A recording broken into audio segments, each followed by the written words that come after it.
यह number system का 16वां part है और फैक्टर का यह चौथा पार्ट है। इसके पहले 3 पार्ट आप देख चुके हैं, कॉन्सेप्ट क्लियर कर चुके हैं, इससे कुछ महत्वपूर्ण जो सवाल थे उसको देख चुके हैं और इस वीडियो में आप इससे संबंधित महत्वपूर्ण सवालों को देखेंगे जो बचे हुए हैं। तो नमस्कार दोस्तों, मैं हूं प्रभास कुमार और आपका आपके अपने यूट्यूब चैनल अचीवर पर्वता में स्वागत करता हूं।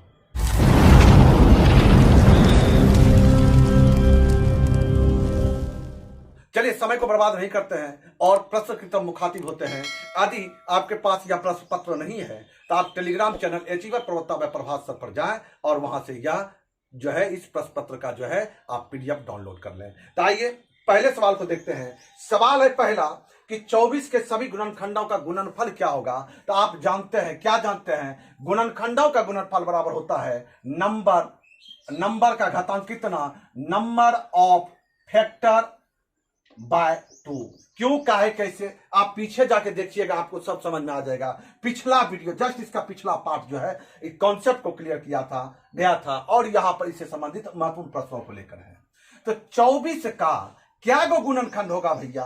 तो 24 को लिखते हैं 8 या 24 2 पर पावर 3 गुना 3 पर पावर 1। गुणनखंडों की संख्या जल्दी से 3 है या 1 है, खग बढ़ा के 4 दूनी कितना 8। भैया गुणनखंडों की संख्या 8 हो गई तो भाई इसका गुणनफल क्या होगा, 24 पर पावर 8/2 यानी 24 पर पावर कितना 4। आप ठीक लगाइए। चलिए आइए अगले सवाल की तरफ बढ़ते हैं। देखिए सवाल है अगला, कहता है कि 360 के सभी गुणनखंडों का गुणनफल क्या है। तुरंत ज्यादा समय नहीं, 360 है। 360 को हम क्या करते हैं, 9 चौके 36 यानी 2 स्क्वायर गुना 3 स्क्वायर गुना 2 गुना 5। जैसे दिमाग में आता है जल्दी कीजिए, लेकिन अब यहां सतर्क हो जाइए। 2 पर पावर 2 है, 2 पर पावर 1 तो 2 पर पावर 3 गुना 3 पर पावर 2 गुना 5 पर पावर 1। गुणनखंडों की संख्या हम निकालेंगे तो 3 में 1 4 या 12 दूनी 24। कितना भैया हो गया 24, यानी काहे क्यों काहे समझ रहे हैं। अब 24 तो हमारा आंसर क्या होगा, 360 पर पावर कितना 12, यही हमारा उत्तर होगा। चलिए बढ़िए, अगला सवाल है, जल्दी सवाल को खत्म कर दें, प्रैक्टिस करा रहे हैं। कहते 576 है भैया। 576 के सभी गुणनखंडों का गुणनफल क्या होगा। तो 576 क्या होता है, 24 का स्क्वायर होता है नहीं, 24 का स्क्वायर होता है 576 और 24 जो होता है 8 गुना 3 का होल स्क्वायर यानी 2 पर पावर 3 तो 3 दूनी 6, 2 पर पावर 6 गुना 3 स्क्वायर। आप जैसे प्राइम फैक्टराइजेशन करना चाहते कर लीजिए, लेकिन जल्दी में कीजिए।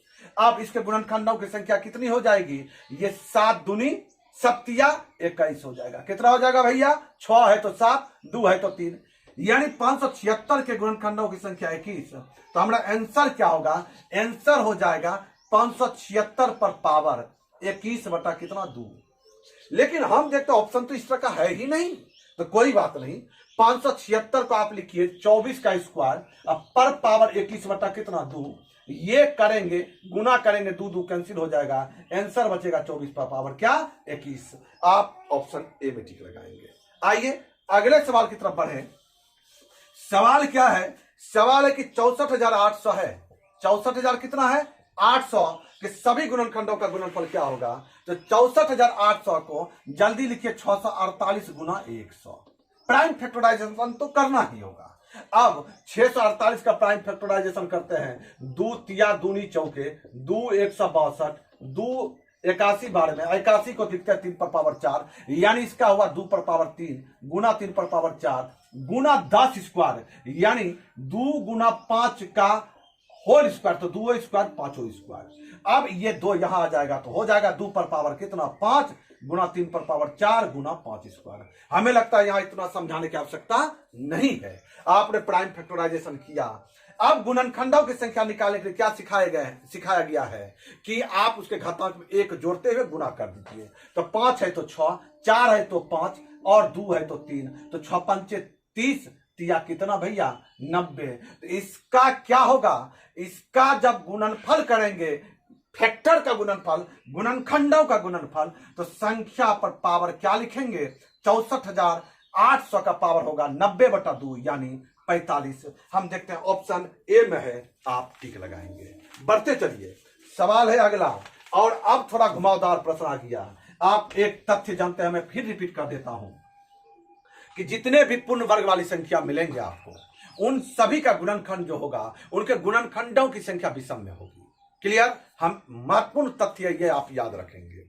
तो आपको कह रहा है, सवाल है 1 और रूट n के बीच, ध्यान रखिएगा, 1 और रूट n के बीच 14 गुणनखंड है। तो n के गुणनखंडों की संख्या कितनी होगी? एक चीज बताइए, एगो संख्या 36 था, अभी आप जो है पिछला वीडियो हम चर्चा किए थे, एक संख्या आप 36 लेते, एक सपोज डेट उदाहरण, तब में आपका क्लियर हो जाएगा। तो 36 का गुणनखंड जो होता है वो 1 होता है, 2 होता है, 3, 4, 6, 9 ना, 1, 2, 3, 4, 6, 9, 12, 18 और कितना 36। क्लियर? 4, 4, 8, ठीक है, 36 के गुणनखंडों की ये संख्या है। तो भाई साहब हमको एगो चीज क्लियर कीजिए, गुणनफल जब निकालते हैं तो पहला पद और अंतिम पद का गुणनफल 36, यदि ये बढ़ते क्रम में उसका गुणनखंड सजा हुआ है तो आपका पहला पद शुरू से और अंतिम से पहला पद का गुणनफल क्या, माने गुणनखंडों का गुणनफल क्या होता है? संख्या के बराबर होता है, शुरू से दूसरा, अंतिम से दूसरा, यानी 36। यदि आप यह वीडियो देख रहे हैं, पिछला नहीं देखे दिक्कत होगा, पिछला देखिए। उसी तरह 12 तिया क्या 36। तो हम क्या देखते हैं, 9 चौके कितना 36। तो ये जो बीच वाला बचा, ये बीच वाला 6 माने कि रूट 36, यानी संख्या का क्या बचा? वर्गमूल बचा। तो वही तो इस प्रश्न में कह रहा है कि एक संख्या है, कहता है यदि 1 और रूट n के बीच, 1 और रूट n के बीच कितना गुणनखंड है? 14। तो एगो चीज बताइए, यहां पर हमको कहता 1 और रूट 36 के बीच, 1 और ये 6 को आपने क्या लिखा? रूट 36 लिखा, इसको क्या लिखा? रूट 36। तो ये 1 और रूट 36 के बीच 1, 2, 3 गुणनखंड है। इसके बीच कितने गुणनखंड है? 3। समझिएगा बात को। उसी तरह मानिए यह संख्या n नहीं है, यह संख्या 36 ही है, हालांकि यह 14 दूसरा कोई n का वैल्यू होगा, हम समझाने के लिए आपको बोल रहे हैं। तो यहां पर इस 36 के स्थान पर x दे देता, कहता 1 और x के रूट x के बीच में 3 गुणनखंड है। क्लियर? नहीं? तो भैया हमको एगो चीज बताइए, इधर भी एगो इस संख्या और अंतिम में तो nn मिलेगा हमको, इसके बीच भी तो 3 संख्या होगा, यानी रूट 36 यहां और इसके बीच में 1, 2 क्या गो संख्या मिलेगा? 3 गो, 9, 12 और 18 3 गो।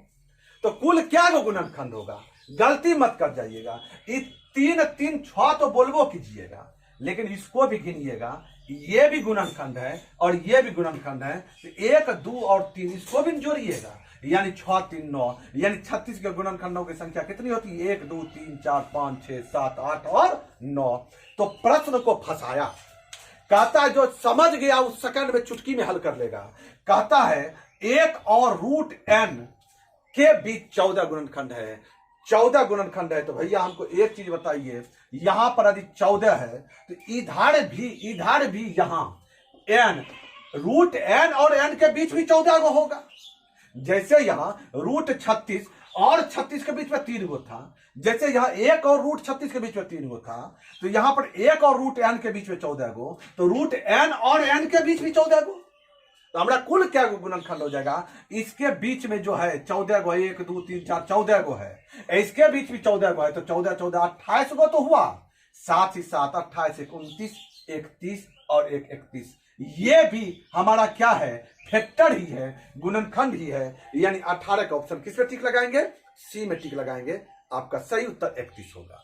आइए अगला सवाल, चलिए अगला सवाल है, कहता है यदि उन गुणनखंडों का गुणनफल जो शुरुआत से 19वां और 35वां स्थान पर संख्या के बराबर है, तो पता लगाइए कि n के कुल कितने गुणनखंड है। देखिए यह प्रश्न को बनाने के पहले 2 चीज समझिए। पहला चीज देखिए, एक बैठक था, यहां पर ये सोचिए ना, बैठा हुआ आदमी बैठा हुआ है, यहां पर सोहन बैठा हुआ था, सोहन यदि सोहन शुरू से 5वां है और सोहन जो है अंतिम से 1, 2, 3, 4, 5, 6 छठा, तो उस ग्रुप में कुल कितने विद्यार्थी बैठे हुए हैं? तो आप कहेंगे 6, 5 कितना 11, 11 घटाओ 1 आप करेंगे, क्योंकि सोहन की गिनती कितनी बार हो गई? 2 बार हो गई। आप रीजनिंग में ये पढ़े हुए हैं, ठीक है। ये रीजनिंग का एक टॉपिक है, हम थोड़ा सा इसको चर्चा कर लिया जिससे आप इस प्रश्न को समझ पाए। तो ये 5 इधर से 6 5 11 घटाओ 1 कितना हो गया? यानी आप कहेंगे ग्रुप में 10 है, 1 2 3 4 5 6 7 8 9 और 10 है। यानी यदि शुरू से पता चल जाए और अंतिम से पता चल जाए तो आप क्या करेंगे? आप कह देंगे उनके योग में 1 घटाकर कि इतनी संख्या है या इतने व्यक्ति है, जो जिस तरह का पूछा जाए। दूसरा तथ्य, ये सवाल जो है कह रहा है कि उन गुणनखंडों का गुणनफल जो शुरुआत से 19वां, ध्यान रखिएगा, जो शुरुआत से क्या 19वां और शुरुआते से 35वां, समझिएगा। ये स्थान की बात हो गई, स्थान की बात। ये संख्या यहां पर कुछ और है, स्थान की बात हो गई। गुणनफल के बराबर है, मतलब इसका दोनों का जो मतलब कि गुणनफल है वो क्या है? बराबर है। आप एक चीज जानते हैं, क्या जानते हैं? कि शुरू से nth और अंतिम से nth, यानी शुरू से 8वां अंतिम से 8वां, शुरू से 5वां तो अंतिम से 5वां का गुणनफल क्या होता है? संख्या के बराबर होता है। ये आप जानते हैं, अभी आप पढ़े भी हैं। जैसे एक एग्जांपल मैं दे दूं जो कि आप और बेहतर समझें। एक एग्जांपल 36 है। 36 का गुणनखंड होता है 1 2 3 4 6, 6 के बाद 9 12 18 और कितना? 36। 36 का गुणनखंड आपके समझाने के लिए मैं ये लिख रहा हूं।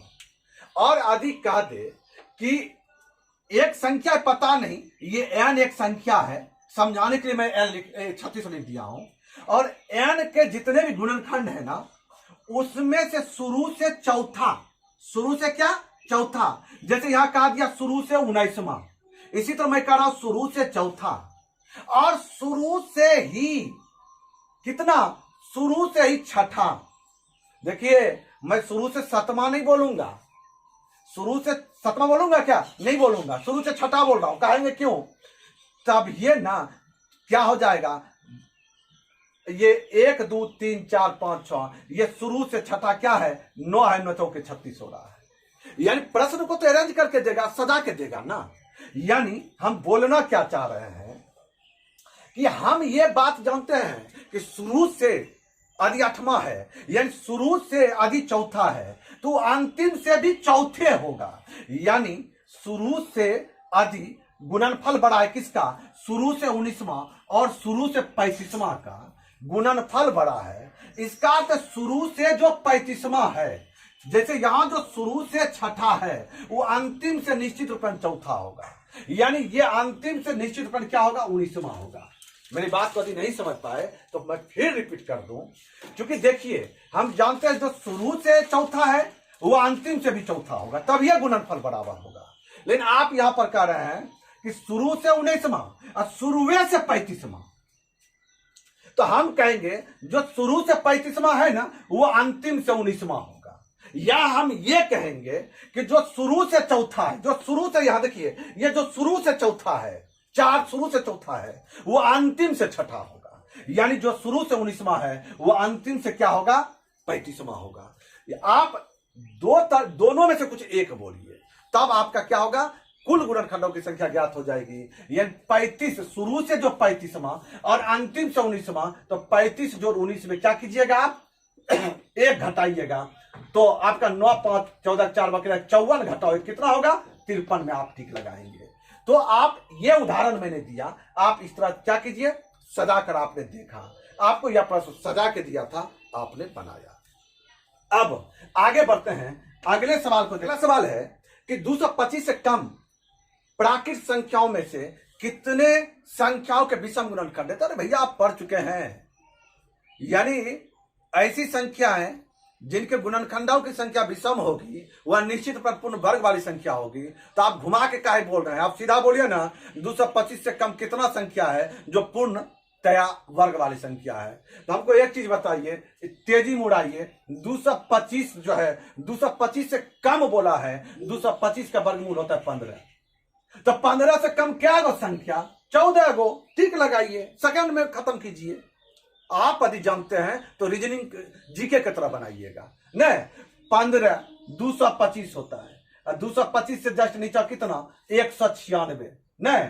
अरे भैया आपको बोला 225 से कम प्राकृतिक संख्याओं कितने संख्याओं के विषम गुणनखंड है, तो भैया क्या को पूर्ण वर्ग वाला संख्या है? 1 है, 2 स्क्वायर है, 3 स्क्वायर है, 4 स्क्वायर है, 5 स्क्वायर है, 6 स्क्वायर है, 7 स्क्वायर है, 8 square, 9 square, 10 square, 11 square, 12 square, 13 square, 14 square. भैया 15 स्क्वायर मत बोलिएगा, क्योंकि 15 स्क्वायर 225 होता है, उससे कम में पूछा है हमको। अर्थात इन सभी संख्याओं के गुणनखंडों की संख्या किसमें होगी? विषम में होगी, क्योंकि यह पूर्ण वर्ग वाली संख्या है। तो आप कहेंगे 14 ऐसी संख्या है जिसके गुणनखंडों की संख्या क्या है? विषम में है। आइए अगले सवाल को देखते हैं। सवाल है कि पहले 100 प्राकृतिक सम संख्याओं में से, पहले 100 प्राकृतिक सम संख्याओं में से, फंसिएगा मत, तो पहले 100 प्राकृतिक सम संख्याओं की बात हुई है, अर्थात कुल कितने संख्या होंगे? 200 संख्या होंगे, नहीं 200 संख्या होंगे, ध्यान रखिएगा। यानी आपको पूछा है 2, 4, 6, 8, 10, 10, 10, कितना 10, 12, 14, इस तरह करके 200 तक में कितनी संख्याओं के गुणनखंड सम में है? सम में है। आप क्या फंस रहे हैं क्या? यानी पहले 100 प्राकृतिक सम संख्याओं में कितनी संख्याओं के गुणनखंड सम में है? हमको एक चीज बताइए, सम में पूछा है हमको, तो कब होगा सम में? निश्चित रूपेण जिसका गुणनखंड का संख्या सम में तभी न होगा जब वह पूर्णतया वर्ग वाला संख्या नहीं होगा, क्योंकि जितना पूर्णतया वर्ग वाला संख्या है उन सभी का गुणनखंड जो है वह विषम में होगा। हम उल्टा तरीके से बनाते हैं, हम देखते हैं 200 तक की जितनी सम संख्या है, 200 तक की जितनी सम संख्या है, 200 तक का जितनी सम संख्या है जिसका जो पूर्ण वर्ग वाली संख्या है, यानी क्या होगा? 2 square, 4 square, 6 square, 8 square, 10 square, 12 square और 14 स्क्वायर। समझिएगा बात को। देखिए 100 सम प्राकृतिक संख्या लिखे हैं शुरू का, यानी 200 तक लिखे हैं, 2, 4, 6, 8, 10 करके 200 तक लिखा है। इसमें जो होगा 2 स्क्वायर यानी 4, 4 स्क्वायर यानी 16, 6 स्क्वायर यानी 36, 8 स्क्वायर यानी कितना 64, 10 स्क्वायर यानी 100। यही तो आपका जो है पूर्ण वर्ग वाला संख्या होगा। और यदि यह पूर्ण वर्ग वाला संख्या है तो उसके गुणनखंडों की संख्या क्या होगी? विषम में होगी। तो भैया क्या गो शुरू का 100 प्राकृतिक संख्या लिखे हैं, कौन वाला? जो इवन है, सम है, और उसमें से 3, 3, 6 एगो 7 गो संख्या जो है वह पूर्ण वर्ग वाला है। पूर्ण वर्ग वाला है, इसका अर्थ उसके गुणनखंडों की संख्या विषम में होगी। तो घटा दीजिए, बचेगा 93। तो बचा जो 93 संख्या है उसके गुणनखंडों की संख्या क्या होगी? वह सम में होगी। क्लियर? चलिए बढ़ते हैं, अगले सवाल की तरफ बढ़ते हैं। हमको लगता है कि आप जो है इसको बखूबी समझे होंगे। अगला सवाल है, कहता है कि 360 के कितने गुणनखंड पूर्ण वर्ग वाली है? यानी पूर्ण वर्ग वाले हैं। 360 के कितने गुणनखंड पूर्ण वर्ग वाले हैं? तो हम तरीका क्या सिखाए हैं? 360 का फैक्टराइजेशन कीजिए, प्राइम फैक्टराइजेशन। 6 स्क्वायर गुना 10, 6 के 36 दाई। अब इसको लिखे 2 पर पावर 2 गुना 3 पर पावर 2 गुना 5, यानी फाइनल रूप से लिखा 2 पर पावर 3 गुना 3 पर पावर 3 गुना 5। तेजी में निकालने के लिए क्या सिखाए हैं? हम कहे घातांक 3 है, उसमें 2 से भागा दीजिए, कितना होगा? 1 होगा। 1 और अपने मन से जोड़ दीजिए, मैंने भागफल जो निकलेगा उसमें 1 जोड़ दीजिए। या 3 में 2 से भागा दीजिए, 1 1 1 2, और 5 पर पावर 1 है, 1 में 2 से भागा देंगे तो 0, जोड़ 1 जरूर कीजिए। अब गुणनफल कीजिए, 2 दूनी 4, ये गुना करेंगे, जोड़ नहीं गुना। 2 दूनी 4 कहीं कितना 4, यानी 360 के कितने गुणनखंड होंगे जो पूर्णतया क्या होंगे? वर्ग वाले होंगे। तो हम 4 में टिक लगाएंगे। इसी प्रश्न को और थोड़ा आगे बढ़ाया जाए, कहा जाए कि एक संख्या n है। अगला सवाल है 2 पर पावर n गुना 3 पर पावर 7, 5 पर पावर 4 गुना 7 है, तब n कितने पूर्ण वर्ग वाली संख्या से विभक्त है? अरे भैया बतवा तो वही है, पूर्णतया विभक्त है, यानी गुणनखंड पूछ रहे हैं आप। यानी इसका क्या ऐसा गुणनखंड है जो पूर्णतया वर्ग वाला है? तो फिर तो वही कीजिए, 9 में से 2 से भागा देंगे 4, 1 जोड़िए 5। जल्दी जल्दी 7 में 2 से भागा दिया 3 और जोड़ 1 4, गुना 4 में 2 से भागा दिया 2 जोड़ 1 3 और गुना 1 में भागा दिया 2 से 0, और 0 का है भागफल की बात हो रही है।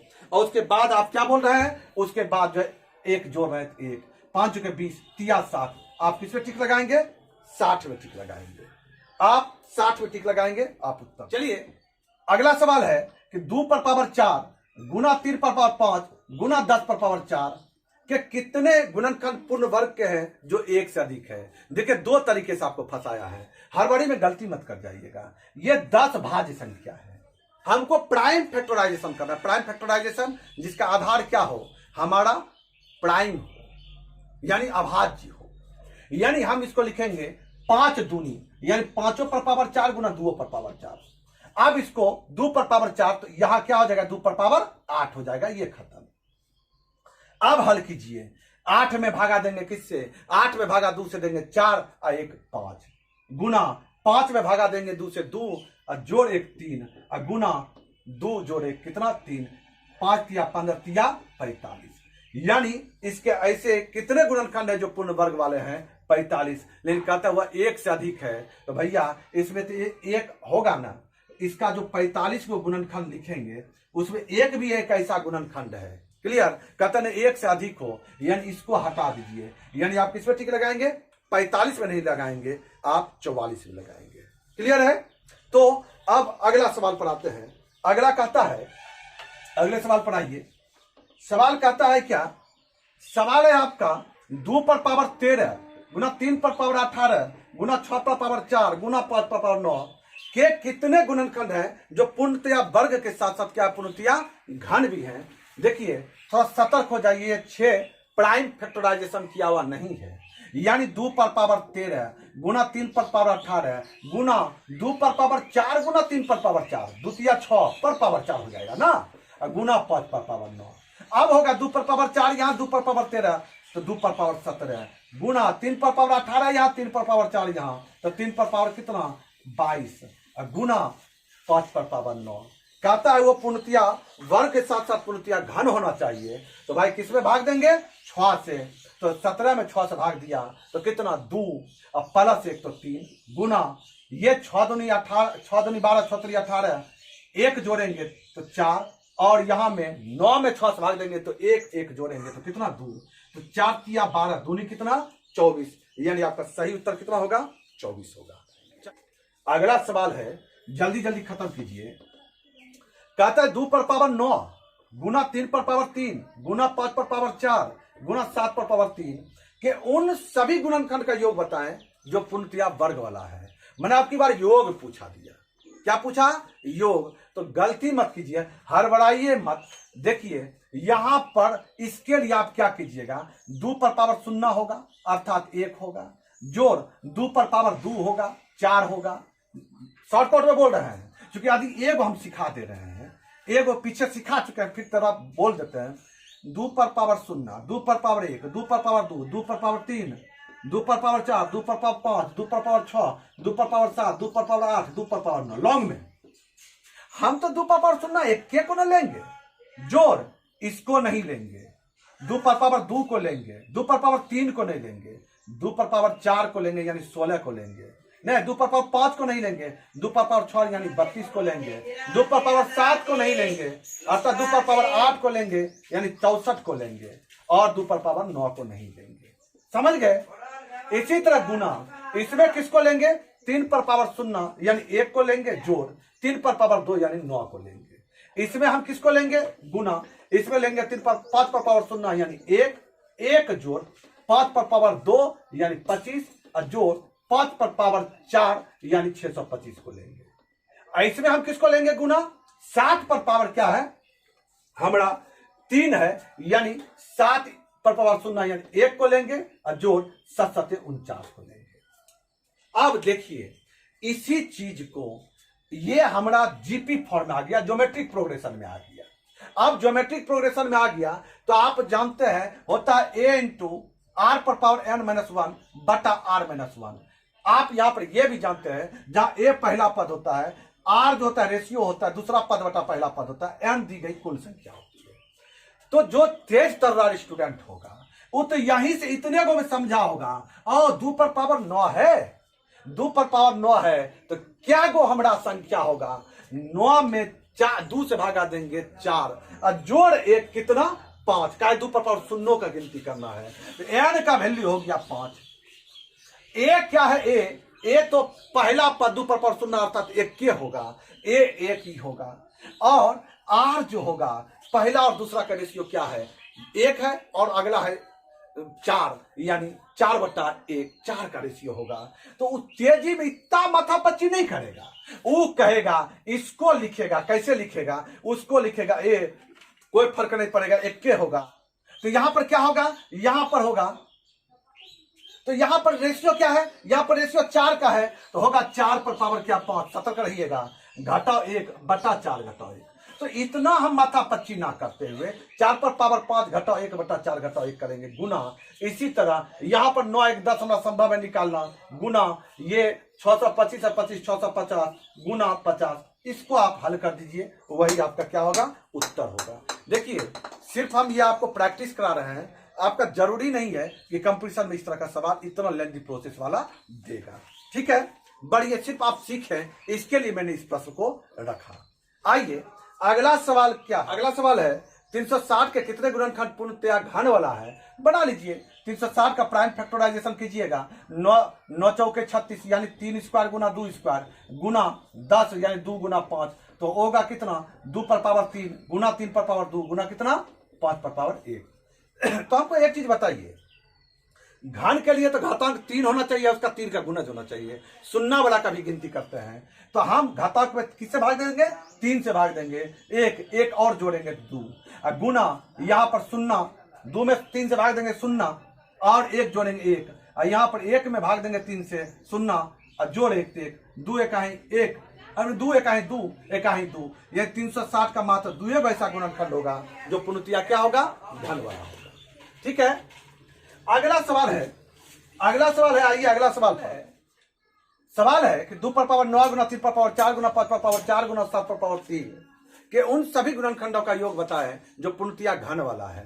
तो देखिए इसमें आप क्या करेंगे, इसमें आप करेंगे पहला पद क्या होगा, ज्योमेट्रिक प्रोग्रेशन में आएगा तो पहला पद होगा 2 पर पावर 0, क्लियर, और दूसरा पद होगा क्या, दूसरा पद होगा 2 पर पावर 3। अब इसको ऐसे लिख दीजिए, क्योंकि हमारा ए बराबर हो गया 1, आर बराबर हो गया कितना 2 पर पावर 3 तो 8/1 तो 8, और एन बराबर निकालने के लिए क्या बता है 9 में 3 से भागा दीजिएगा तो 3 प्लस 1 तो 4 हो जाएगा। तो ये आप शॉर्ट तरीका से निकाल रहे हैं।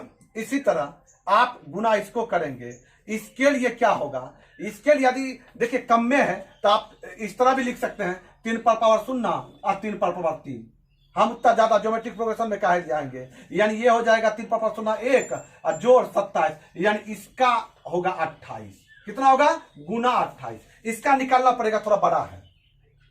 इसी तरह यहां गुना 5 पर पावर देखिए 4 है तो 5 पर पावर 0 और 5 पर पावर 3 को लेना पड़ेगा, तो 5 पर पावर 0 1 और 5 पर पावर 3 125, कितना हो जाएगा 125 जोड़े 126 हो जाएगा। और यहां पर लेना पड़ेगा क्या गुना 7 पर पावर कितना 0 यानी 1 और 7 पर पावर 3 यानी 343, 343 और 1 344।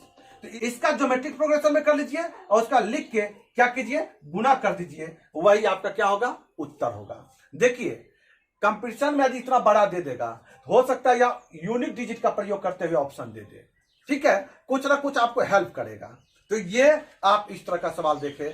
अगला सवाल पर आइए, अगला सवाल है इसी में कह दे जैसे आपको दे दे 2 पर पावर 9 गुना 3 पर पावर 3 गुना 5 पर पावर 4 गुना 7 पर पावर 3 के उन सभी गुणनखंडों का योगफल बताइए जो पूर्णतया वर्ग के साथ साथ क्या है पूर्णतया घन भी है। हमको एक चीज बताइए, इसमें एक को है क्योंकि घातांक के 6 से कम है, इसमें एक को है घातांक के 6 से कम है, एक को है घातांक के 6 से कम है, तो इसका सिर्फ निकालिए ना, पहला पद होगा 2 पर पावर 0 और दूसरा होगा 2 पर पावर 6, भैया इसको जोड़िए, एक जोड़ 2 पर पावर 6 कितना होता है 64, यानी आप किसमें ठीक लगाएंगे 65 में ठीक लगाएंगे, ठीक है।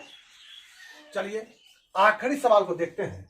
देखिए उस सवाल को देखने के पहले सवाल है आपका कि 3 अंक की संख्या कुल संख्या क्या होगी जिनके केवल और केवल 3 गुणनखंड होंगे। केवल और केवल कितने गुणनखंड होंगे? तो इसके लिए आप तथ्य समझें कि कोई भी अभाज्य संख्या 2 हो, 3 हो, 5 हो, 7 हो, 11 हो, कोई भी अभाज्य संख्या का जब वर्ग करेंगे ना तो वर्ग होगा 4, वर्ग होगा 9, वर्ग होगा 25, वर्ग होगा कितना 49, वर्ग होगा कितना 121। यानी कोई भी अभाज्य संख्या का जब वर्ग करेंगे ना तो उसी का गुणनखंड 3 गो होगा। क्लियर? 3 गो होगा, याद रखिएगा। कहेंगे कैसे? 4 का गुणनखंड होता है 1, 2 और 4। 9 का होता है कितना? 9 का होगा कितना? 1 होगा और 3 होगा और 9 होगा। क्योंकि आप क्या किए हैं? 3 गुणा 3 किए हैं। अब 3 का गुणनखंड इसका 1 और 3, इसका भी 1 और 3 हो, ज्यादा ये 1 दोनों में कॉमन 1 और 3 तो हवे करेगा और 3 या 9 हो जाएगा। समझ रहे मेरी बातों को? तो आपको यदि आप ये समझ गए कि तथ्य क्या है, किसी भी अभाज्य संख्या के वर्ग का गुणनखंड, उसके स्क्वायर का गुणनखंड, यानी वर्ग यदि 7 है अभाज्य संख्या, उसका वर्ग है 49, तो उसके गुणनखंडों की संख्या क्या होगी? 3 ही होगी। तो अब आपको पूछा गया 3 अंकीय संख्याओं की कुल संख्या क्या है? 3 अंकीय संख्या कहां से शुरू होती है? 1 से लेकर 999 तक, जिनके केवल 3 गुणनखंड है। कितने? केवल 3 गुणनखंड है। तो अब देखिए आपको यहां पर क्या देखना है, 100 से लेकर 999 तक में वैसी संख्या जो किसी अभाज्य संख्या का क्या हो? वर्ग हो। तो भैया 100 का होता है 10 स्क्वायर। अब 10 स्क्वायर के बाद कोई होगा तो हमारा होता है 11 स्क्वायर। अब 12 भी मिलेगा, 13 भी मिलेगा। अब शुरू वाला देख लीजिए कि 100 के बाद 121 वो होता है जो कि किसी अभाज्य संख्या का वर्ग है। इसके बाद अंतिम में कौन मिलेगा? तो देखिए 30 गुना 30 कितना होता है? 30 गुना 30 होता है आपका 900 और 31 गुना 31 तो चेक कर लेते हैं। 31 गुना 31 हमारा क्या होता है? 31 का स्क्वायर तेजी में निकालने के लिए जानते हैं, 1 स्क्वायर तो 1, फिर 2 का 2, 3 6 और फिर 3 स्क्वायर तो कितना 9। यानी अंतिम में मिलेगा 31 स्क्वायर, यानी 900 क्या निकला? 61। 961 यानी 121 11 का स्क्वायर, ये 31 का स्क्वायर। अब इसका अर्थ 11 और 31 तक में ही अभाज्य संख्या को लेना है। तो 11 के बाद होता है 13, 13 के बाद क्या होता है? 14 नहीं, 15 नहीं, 16 नहीं, 17 होता है, 18 नहीं, 19 होता है, 20 नहीं, 21 नहीं, 22 नहीं, 23 होता है, 24 नहीं, 25 नहीं, 26 नहीं, 27 नहीं, 28 नहीं, 29 होता है। तो भैया क्या हुआ? 1 2 3 4 5 6 और 7, यानी 13 का भी स्क्वायर इसके बीच में मिलेगा, 17 का भी स्क्वायर मिलेगा, 19 का भी स्क्वायर मिलेगा, 23 का भी स्क्वायर मिलेगा। यानी सवाल क्या है उसके मर्म को समझिए। कहता है 3 अंकीय संख्या यानी 100 से लेकर 999 तक में ऐसी कुल कितनी संख्या है जिसके केवल और केवल 3 गुणनखंड है? तो आप जानते हैं केवल और केवल 3 गुणनखंड उसी के होंगे जो किसी अभाज्य संख्या का पूर्णतया वर्ग है। तो इसमें अभाज्य संख्या का वर्ग कौन है? 11 का स्क्वायर है, 13 का स्क्वायर है, डॉट डॉट डॉट 31 का स्क्वायर है। यानी क्या गो संख्या होगा? 7 गो। आप 7 में क्या करेंगे? टिक लगाएंगे। तो हमको लगता है आप बेहतर तरीके से आप फैक्टर चैप्टर को समझे होंगे।